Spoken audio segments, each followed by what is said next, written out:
I've always been fascinated by the idea of becoming an extraordinary leader.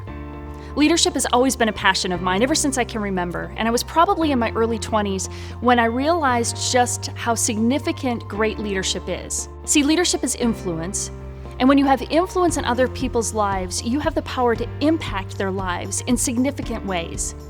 And for that, I believe leadership is really sacred work.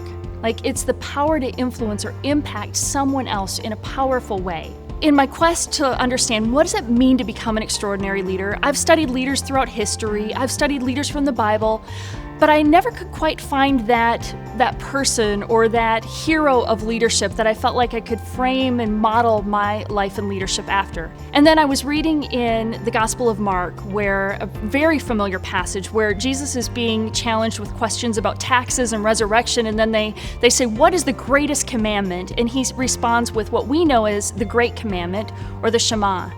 And he says, the Great Commandment is to love the Lord your God with all your heart, with all your soul, with all your mind, and with all your strength.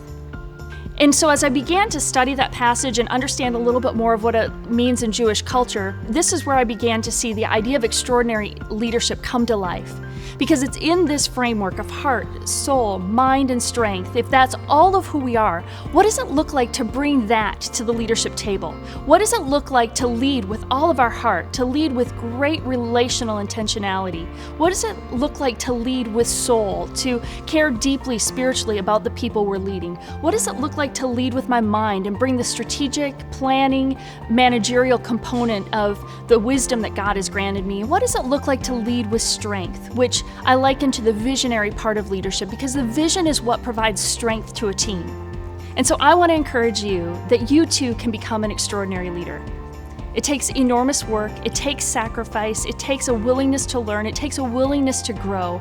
But I truly believe that in the Great Commandment, Jesus gave us a framework, what I call the 4 dimensions of extraordinary leadership, for us to learn to become extraordinary leaders.